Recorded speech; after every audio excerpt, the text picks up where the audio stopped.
Hey guys, it's Roscoe, and on Space Coach today I've got my Philip Jose Farmer book collection for you. So let's check it out. First one is this. World of Tears.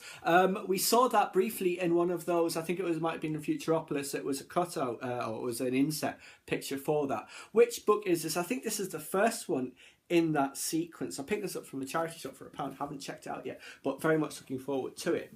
Now, Philip Jose Farmer is most known to me anyway for the Riverworld series, the first book of which is this, To Your Scattered Bodies Go. This was an absolutely fantastic series, and I've got the others here, I'll run through them with you.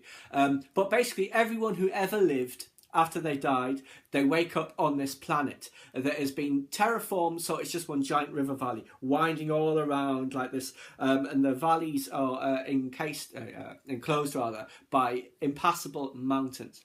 The main characters are Sir Richard Burton, the explorer, not the actor. Sam Clemens, yes indeed, Mark Twain. There was, who else? Peter Gyrus Frigate, who is an American author, and wonder who he was based on, is also there. There was an alien called Monat Grautut, and basically, cut a long story short, he was his race were on Earth, and they ended up wiping out the Earth once the Earthlings, early 21st century Earth race contact, the Earthers discover that the aliens have essentially got life extension technology. It means they could essentially be immortal. They want it. It all goes pear-shaped, and in the ensuing chaos, you know, they have to trigger essentially a planetary annihilation, you know, wiping out 99% of invertebrates, or vertebrates rather. So yes, that's his backstory. A little bit off topic there, amongst many others. They want to try and get to the head, or the mouth rather, what do they call it, the source of the river. That starts happening in book 2, The Fabulous Riverboat. Now, this is where Sam Clemens makes his appearance. There is a meteoroid, asteroid, what have you, whatever they're called, crashes into the planet, you know, causes huge devastation, tidal waves. Ironically, the tidal wave caused from the asteroid washes up the body of his dead wife, Livy, I think it was, Liv Clemens, you know, for a brief moment to mock him before sweeping her off again. So basically, the asteroid was directed deliberately by the powers that control the planet, some of them anyway, who want change. And this means this asteroid, it can be mined, because, you know, asteroids are just giant lumps of rock and metal. So he sets up his own country, the United States of Paralando, and essentially builds these riverboats. There are many other incidents along the way. Hermann Goering is one of the characters. There are various, I think Eric the Viking is one of them, amongst many others. King John from English history also. So yes, and they don't get along at all, and it's civil war and it's regional wars while they're trying to build these riverboats. Fantastic series, the whole books. Next one, The Dark Design, the third book in the series. What was this one? Let's see. Who are the weavers of the Dark Design? The myriad dead of 30,000 centuries, because it goes all the way back to the Neanderthals. One of the main characters is a Neanderthal. They call him Joe. He suffers from fallen arches because they're so big and his feet get flattened. Very painful, yeah. Have awakened to find themselves resurrected, naked and hairless on the banks of the Great River. Winds around their horse.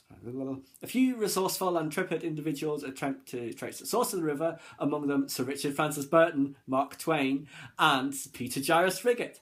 Yes, together they seek to find some purpose to the dark design in which they had been enmeshed. It was a very interesting book. It essentially just continued on their journey. Now, the last, well, it's not the last. The next one is The Magic Labyrinth, which is essentially when they find it.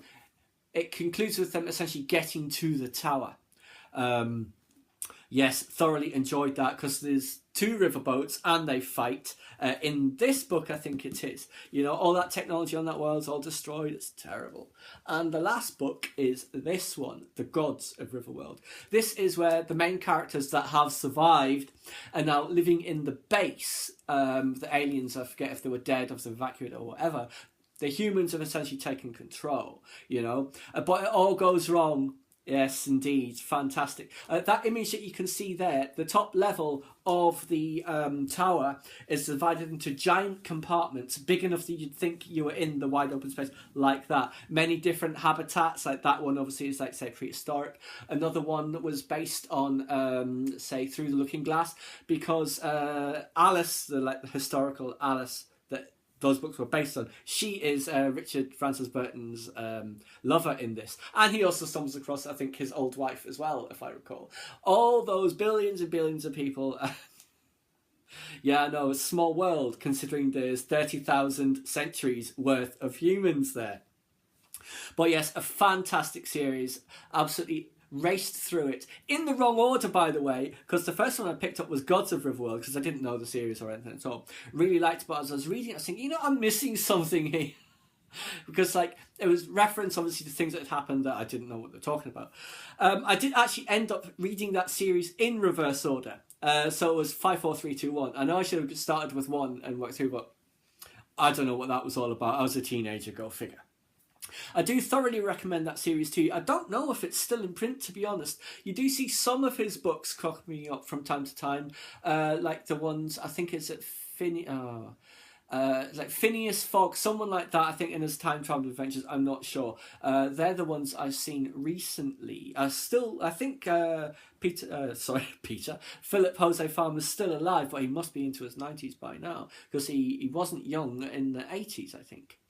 Anyway, guys, please subscribe to my channel if you enjoyed this content. Leave me a comment or suggestion of an upcoming topic you'd like to see discussed. Let me know what Philip Jose Farmer books you've read, or what the rest of the World of Tears series is like. I like the video.